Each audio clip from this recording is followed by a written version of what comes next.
주신 하나님 말씀은 시편 122편입니다. 시편 122편의 말씀을 드라마 성경을 함께 읽도록 하겠습니다. 2편 다윗의 시 곧 성전에 올라가는 노래.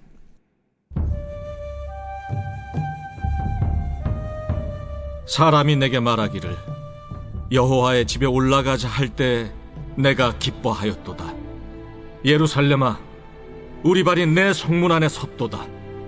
예루살렘아, 너는 잘 짜여진 성읍과 같이 건설되었도다. 지파들 곧 여호와의 지파들이 여호와의 이름에 감사하려고 이스라엘의 전례대로 그리로 올라가는도다. 거기에 심판의 보좌를 두셨으니 곧 다윗의 집의 보좌로다. 예루살렘을 위하여 평안을 구하라. 예루살렘을 사랑하는 자는 형통하리로다. 내 성 안에는 평안이 있고 내 궁중에는 형통함이 있을지어다.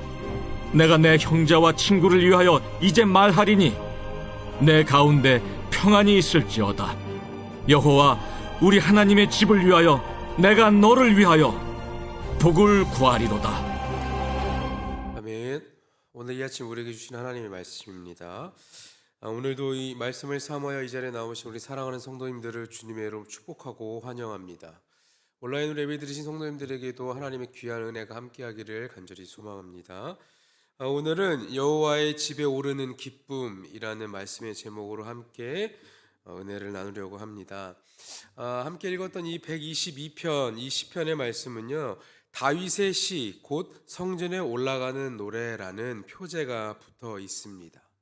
아마도 압살롬의 난에 일어날 때 다윗이 예루살렘에서 피했다가 다시 귀환할 때 지은 노래일 수 있다라고 기록하고 있습니다. 이 노래는 여러 순례자들이 예루살렘과 그곳에 임재하는 하나님을 높일 때 부르는 노래가 되었고, 또한 하나님을 예배하는 모습이 어떤 것인지 보여주는 좋은 예시가 되고 있습니다. 우리는 주일마다 예배당에 나와서 함께 예배드립니다. 또한 이곳에 나와서 믿음의 동료들과 함께 예배드리고 교제를 나누고 있습니다. 시인도 이스라엘 회중과 함께 예배하고 또한 거룩한 교제를 나누기 위하여서 예루살렘에 올라갔다고 말하고 있습니다. 그는 예배를 통해 기쁨에 가득 찼고 또한 감사가 넘쳤으며 하나님을 찬양하고 또한 평안을 다른 사람들에게도 전해준다라고 기록하고 있습니다.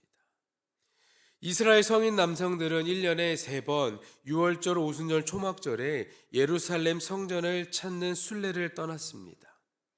지금처럼 내비게이션이 잘 발달되어 있지도 않았던 시기이기 때문에 교통이 잘 발달되어 있지 않았고, 그렇게 집을 떠나서 예루살렘을 찾아가는 것은 그리 쉬운 일이 아니었습니다.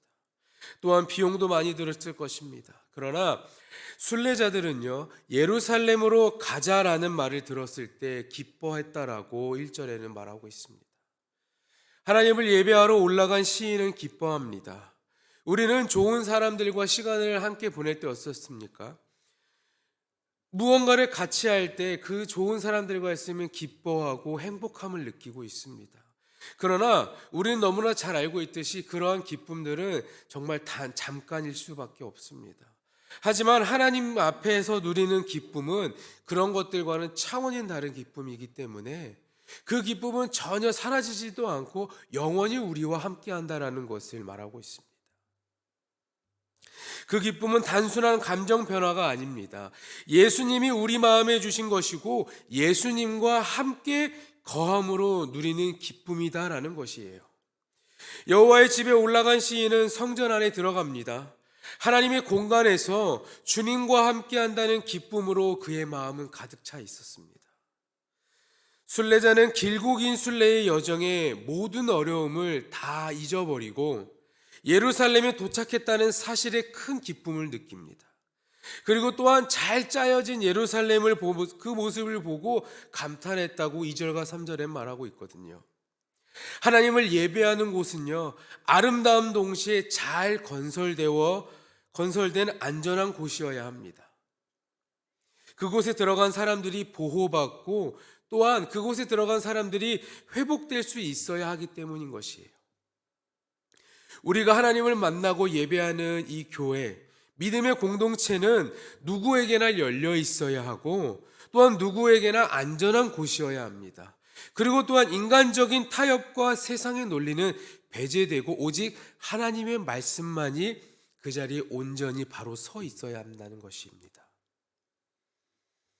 예수님의 몸인 교회는 오직 하나님의 뜻에 따라 세워져야 한다는 것을 강조하고 있습니다. 시인과 이스라엘 지파들이 여호와의 집에 올라가는 이유가 있습니다. 여호와께 감사하려는 것이에요. 그리고 자신처럼 성전에 찾아 제사하기 위해 먼 길을 마다하지 않고 모여든 그 수많은 사람들을 볼 때 느끼는 설렘과 그 기대를 표현하고 있습니다. 지금도 예배를 한번 드리기 위해서 아주 먼 거리를 오고 가는 분들이 있습니다.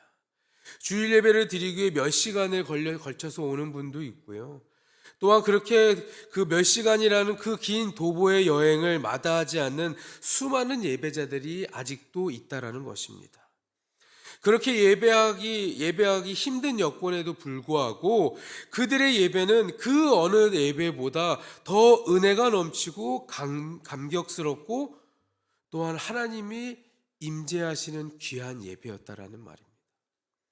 예배하기 위해 모이는 그 발걸음은 마치 예루살렘 성전의 사모함으로 모이는 순례자들의 발걸음과 같습니다. 지금도 어떻습니까? 우리가 드리는 이 예배당, 이 교회는 어떻습니까? 요즘 교통이 잘 발달되어서 자동차도 있고 대중교통도 있기 때문에 오는 것에 있어서는 크게 많이 불편함은 없겠지만 우리가 살아가는 삶의 이 긴 먼 거리를 다른 것으로 비유하면 어떻습니까? 내가 교회 가서 예배하는 것을 방해하는 수많은 유혹들이 있지 않습니까? 저희가 2년, 3년 동안 코로나와 함께 예배를 드렸습니다. 온라인으로 예배를 드리다 보니 어떻습니까? 다시 예배 현장 예배를 드릴 수 있게 되었을 때에 온라인으로 예배가 우리에게 적응이 되고 또 익숙해지다 보니까 오는 것에 대한 조금 불편함과 귀찮음도 생기고 있었습니다. 우리의 삶은 우리는 그렇습니다. 인간이기 때문에 조금만 쉽고 조금만 편해지다 보면은 이렇게 해야지. 우리의 마음은 쉽게 하나님 앞에 자꾸 죄를 범하게 된다는 것입니다. 우리는 먼 거리를 먼 거리와 그 시간을 들여서 오지는 않겠지만 물론 그렇게 오시는 분들도 있겠지만 우리의 삶에서 보면은 하나님께 예배하는 그것은 시간과 그 거리와 그 모든 것을 다 내려놓고 하나님 앞에 온전한 마음으로 하나님께 기쁨의 예배를 드릴 수 있다는 마음으로 그곳에 나와서 예배해야 된다는 것입니다. 이 순례자들처럼 그 먼 거리를 나와서 예배하는 것, 또한 우리가 어떠한 환경과 어떠한 상황일지라도 하나님의 전에 나와 예배한다는 것이 중요하다는 것입니다. 여러분은 어떠한 상황과 환경 가운데서도 오직 하나님의 전에 나와 하나님을 찬양하고 예배하는 여러분 모두가 되기를 간절히 축원합니다. 우리가 하나님께 나가는 명백한 이유는 무엇입니까? 하나님을 기억하고 하나님이 우리를 위해 행하신 그 일들을 다시 한번 되새기며 감사하기 위한 것입니다. 하나님은 우리 인생에 놀라운 일들을 행하셨습니다. 지금까지도 행하셨고 앞으로도 행하실 것입니다. 지치지 않는 그 성실함으로 우리를 지켜주시고 보호하고 계십니다. 우리는 어떤 것으로도 그 은혜를 갚을 수가 없습니다. 내가 많은 것을 가지고 있다 해도 그 하나님의 은혜로 바꿀 수도 없다는 것이에요. 그저 감사하면서 우리는 전심으로 하나님을 찬양할 뿐입니다. 우리는 하나님 앞에 예배할 수밖에 없다는 것이에요. 주님을 뵙고 또 나와 같이 예배하기 위해 모인 사람들을 보는 것 자체만으로 그들과 함께하는 그 자체만으로 우리는 기쁨이고 감격이 된다는 것입니다. 우리가 하나님 전에 나와서 나 혼자만이 있는 것이 아니라 옆에 있는 우리 믿음의 동역자들과 함께 예배할 때 우리는 더욱더 큰 기쁨의 감격을 누리고 또한 하나님 앞에 온전하게 나아갈 수 있다는 것을 여러분들이 기억하시길 바랍니다. 시인은 하나님이 예루살렘에 심판의 보좌를 두셨다라고 노래하고 있습니다. 이것은 다윗의 왕조를 의미하고 있는 것입니다. 하나님은 광야 시대부터 언약 위의 영광으로 임하셔서 이스라엘을 다스리셨고, 거기서 끝나지 않고 이스라엘을 통해서 온 땅을 다스리셨습니다. 그렇게 순례자는 예루살렘 성전과 다윗 왕조의 왕궁을 통해서 하나님의 권세가 이스라엘과 온 땅에 다스릴 것을 바라보았습니다. 참된 왕이 통치하는 땅에는 전쟁이 그치고 또한 평안이 임합니다. 인류의 역사상 많은 왕들은 자신들이 통치하고 있을 시기에 태평성대의 시기가 도래했다라고 주장하곤 합니다. 하지만 진정한 평화는 어떻습니까? 하나님의 통치에 의해서, 그리고 하나님 앞에서 정직하게 행하는 왕에 의해서 이루어집니다. 그렇기에 순례자는 예루살렘에서 다스리시는 하나님과 또한 다윗 왕조의 평안과 형통함이 있을 것이라고 노래하고 있습니다. 그 평안이 우리의 형통으로 연결되어진다는 것도 이야기합니다.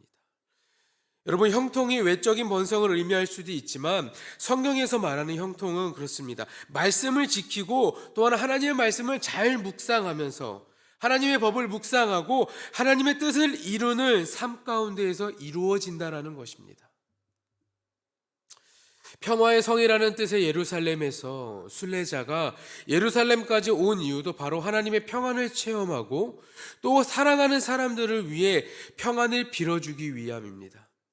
여러분, 평안은 내가 받고 끝나는 것이 아니라 평안은 확대되어집니다. 나의 가족과 가까운 친구들에게 평안이 전해진다라고 8절에 말합니다. 하나님이 우리에게 주시는 은혜와 복은 우리 안에 갇혀 있을 수 없습니다. 탄성으로 터져나오고 구원과 생명 그리고 평안이 또한 기쁨이 우리 마음에 있는데 그것이 진짜 가치인지 모르고 있기 때문에 우리는 망설이게 되는 것입니다. 여러분, 망설이지 말고 우리의 평안을 주위에 있는 사람들에게 전해야 할 것입니다.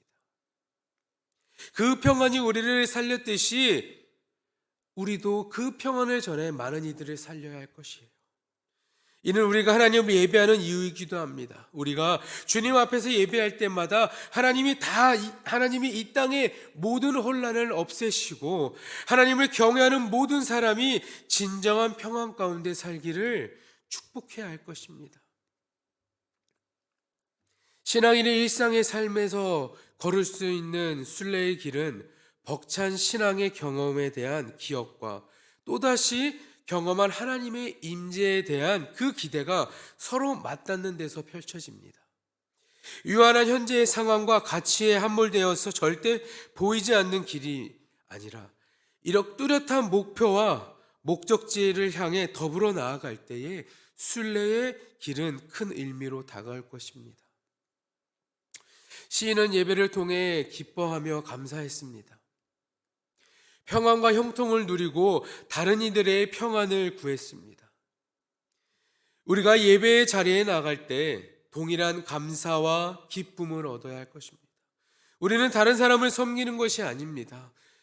우리가 하나님께 기쁨으로 나아가 감사함으로 하나님께 예배할 때 하나님은 우리와 함께 하시고 우리 영혼과 삶을 평안과 형통으로 인도하실 것입니다. 예배를 여러분 얼마나 기대하십니까? 오늘 드려지는 이 예배가 내일 또한 드려지는 예배, 우리가 늘 하나님 앞에 드려지는 예배를 얼마나 기대하고 계십니까? 예배 가운데 하나님의 능력을 힘입고 세상으로 나아가서 하나님의 통치를 실현하는 것이 바로 신앙생활입니다. 갈등과 경쟁의 전쟁터에 살아가고 있는 우리가 이 세상에 참된 예배자로서의 살아가는 그 삶을 우리가 선택하고 살아가야 되지 않겠습니까? 참 평안과 기쁨의 잔치 자리가 될 수 있는 것입니다. 모든 성도가 그런 마음을 품고 예배의 자리를 찾아 나와 주님의 다스리심과 평안을 누리게 되기를 간절히 소망합니다. 우리는 이 예배당에 오는 것에 대한 기쁨이 있어야 합니다. 물론 온라인으로도 예배를 드릴 수 있습니다. 그러나 이 하나님의 전에 나오는 그 기쁨, 하나님의 전에 나왔을 때 우리가 받는 그 은혜와 기쁨, 평안이 우리의 삶의 형통이 된다, 형통함으로 연결된다는 걸 기억하시고 정말 멀리서 나오지 않아도 우리의 삶에 우리를 예배하는 것에 있어서 방해하는 것들이 너무나 많기에 여러분들이 말씀으로써 기도로써 그것들을 이겨내시고 이 자리에 나와 믿음의 동역자들과 함께 주님의 이름을 부르고 주님의 말씀을 사모하여서 그 말씀대로 살아가는 그 축복의 길을 걸어가는 선택받은 하나님의 백성의 삶을 살아가시는 여러분 모두가 되기를 주님의 이름으로 간절히 축원합니다. 우리는 연약하기에 계속 유혹받을 것이고 계속해서 흔들릴 수밖에 없지만 그것들을 이겨내고 이 자리에 나왔을 때 하나님께서 우리를 보고 기뻐하실 것이고 또한 하나님께서 우리에게 크신 복을 허락하실 것입니다. 여러분, 우리의 삶에 이 하나님 전에 나오는 그 기쁨을 여러분들이 정말 잘 누리시고 또한 주변에 있는 수많은 사람들에게 하나님 전에 나오는 그 기쁨을 알리시는 그런 전달자들의 역할을 잘 감당하는 귀한 성도님들이 되시기를 주님의 이름으로 간절히 축원합니다. 기도하겠습니다.